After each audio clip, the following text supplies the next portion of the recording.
सदिच्छा भेट होती. पवार साहेब 8 तारखेला दावड्याला आमचे नेते दत्तूशेठ पाटील यांच्या पुतळ्याचं अनावरण करण्यासाठी येत आहेत. त्यामुळे माझे सगळे सहकारी त्याच्याबरोबर होते. प्रामुख्यानं बच्चू कडूंचं जे उपोषण चालू आहे आणि सरकार स्थापन होण्याच्या पूर्वी 100% कर्जमाफी करू असं जाहीर केलं होतं. त्याच्यासाठी शेतकऱ्यांचे नेते बच्चू कडू जे उपोषणाला बसलेत त्याची दखल राज्य शासन अजून सुद्धा घेत नाही आणि म्हणून त्यावर काहीतरी भूमिका पवार साहेबांनी बजावावी ही मागणी मी त्यांच्याकडे केली. आणि त्याबाबत शेतकरी संघटनेचे अनेक नेते या ठिकाणी आहेत जे शेतकऱ्यांच्या बाजूला आहेत. त्या विविध लोकांना एकत्र करून या ठिकाणी बच्चू कडूंचं आश्वासन पूर्ण करून उपोषण सोडावं ही अपेक्षा आमची आहे. आत्ताच एक मोठी बातमी अशी हाती येते आहे की स्थानिक पातळीवरच्या ज्या निवडणुका आहेत त्याच्यामध्ये शरद पवारांचा जो पक्ष आहे तो भाजप वगळता इतर कुठल्याही पक्षाबरोबर जायला तयार आहे. स्थानिक पातळीवरचं राजकारण नेमकं कसं असतं आणि याच्यामध्ये अशा युत्या आघाड्या अशा होतात का आणि झाल्या तर त्या तुम्हाला मान्य असतील का? नाही, भाजप सोडून ज्या आघाड्या होणार आहेत त्याच्यामध्ये असतील, पण तो अंतिम निर्णय महाविकास आघाडीमध्ये आम्ही आहोत, इंडिया आघाडीमध्ये आहोत आणि महाविकास आघाडी जो निर्णय घेईल त्याच्याबरोबर आहे. ती चर्चा पण आम्ही थोडीफार केली आणि पवार साहेब ठामपणे आहेत.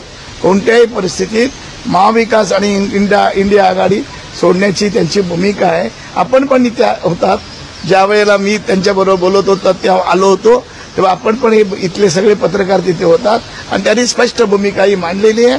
मला वाटतं पवार साहेब हा एक वेगळा असलेली प्रतिमा महाराष्ट्रामध्ये आहे आणि म्हणून या ठिकाणी ती भूमिका त्यांनी स्पष्टमध्ये मांडली.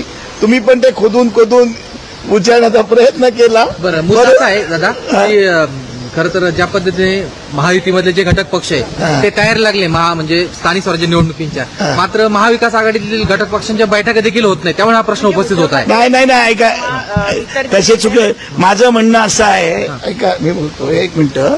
माझं म्हणणं आहे अजून कोर्टाचा निर्णय नाही, परत कोर्टामध्ये जातात. हा तमाशा गेली 7-8 वर्ष सुरू आहे. ते स्पष्ट भूमिका आहोत. आम्ही आमची तयारी आहे. आमची महाविकास आघाडी गाम पातळीवर आणि तालुका पातळीवर एकत्र राहणार आहे. कालच मी महाराष्ट्र संपूर्ण दौरा करून आलो. मी पश्चिम महाराष्ट्रात गेलो, मी उत्तर महाराष्ट्रात गेलो, मी मराठवाड्यात गेलो आणि विदर्भामध्ये गेलो. 4-5 बैठका घेऊन आम्ही 4-5 दिवस दौरे केले. जनतेमध्ये याच्याबद्दल नाराजी आहे आणि पक्ष बदलण्यामध्ये जे पुढाकार घेतात आणि पक्ष फोडण्यामध्ये जे पुढाकार घेतात त्याच्याबरोबर सर्वसामान्य जनतेचं तीव्र अशी नाराजी आहे. मला वाटतं की ती भूमिका होणार नाही. आपण जवळजवळ अर्धा तास तिथे बसला होतात माझ्या आधीपासून आणि त्यांची भूमिका तुम्ही माझ्यापेक्षा सिनियर आहात आणि त्याच्यामुळे त्याच्यामध्ये काय नाही.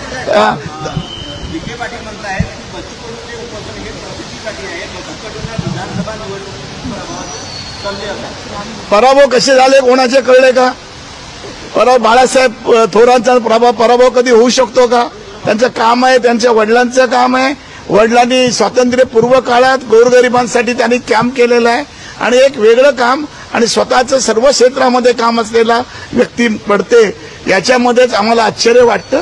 मी आमचं आणि बाकीच्यांचं सांगत नाहीये, पण आज बच्चू कडू आता लढत नाहीयेत.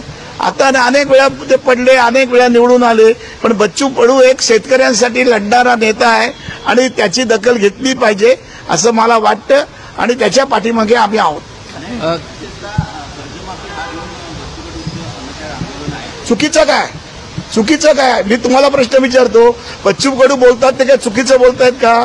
की कर्जमाफी तुम्ही पण दिलेली आहे, तुम्ही बोललेले बाई 100% कर्जमाफी करणार. जेव्हा शपथ पहिली घेऊ आणि मागावून कर्जमाफी करू हे बोलणारे लोक आज का बिळामध्ये बसले ते मला कळत नाही. एका बाजूला उद्धव ठाकरे आणि राज ठाकरे एकत्र येण्याची चर्चा सुरू आहे. दोघं भाऊ एकत्र आल्याचं म्हटलं जाते. मात्र काल राज्याचे मुख्यमंत्री देवेंद्र फडणवीस यांची आणि राज ठाकरेंची भेट झाली. त्यामुळे कुठेतरी त्यांच्या मला वाटतं दोन्ही भाऊ एकत्र येतील आणि ते एकत्र आले त्याच्या आमच्या शुभेच्छा आहेत. आम्ही निश्चितपणे ते एकत्र आल्यानंतर मी पहिला त्यांना भेटायला दोघांनाही जाणार आहे. तर त्याच्यामध्ये काय, आणि मला वाटतं हे बदल होतात, त्यांच्या एकही सीट आली नाही म्हणून म्हणतात नाहीये, मग कशाला त्यांच्या मस्का लावत बसताय. तसेच दोघं पवार देखील एकत्र आले पाहिजे अशी देखील जनभावना आहे तुम्हाला? नाही, पवार साहेबांकडे कोण आले तर चालेल, ते वेलकम करतील. पवार साहेबांकडे ते कोणी आलं तर पवार साहेब त्याला स्वागत करतील, का असतील तर चूक होणार नाहीये.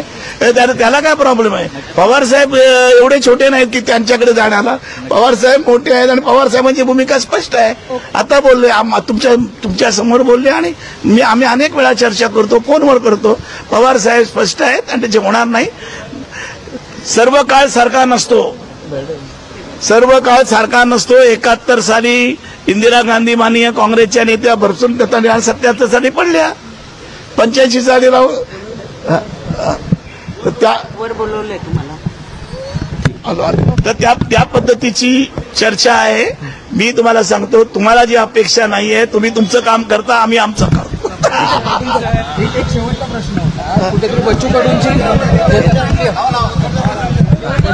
कुठेतरी फसवणूक केली जाते का? कारण की ज्या वेळेस बंड केल्या वेळेस बच्चू कडूंचा संपूर्ण पक्ष त्या ठिकाणी म्हणजे सामील होता बंड करताना सुद्धा, आणि आता जेव्हा बच्चू कडू आमदार नाही आहेत आणि त्यांच्या माध्यमातून शेतकऱ्यांसाठी आवाज उचलला जातोय, तेव्हा त्यांच्याकडे कुठेतरी दुर्लक्ष करायचं, असं कुठेतरी फसवणूक केली गेली आहे का बच्चू कडूंची असं वाटतं? फसवणूक ते मला माहिती नाही, ते बच्चू कडू उत्तर देतील.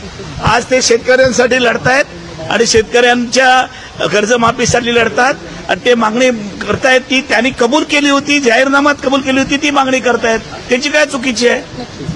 पाटील एक प्रश्न असा आहे,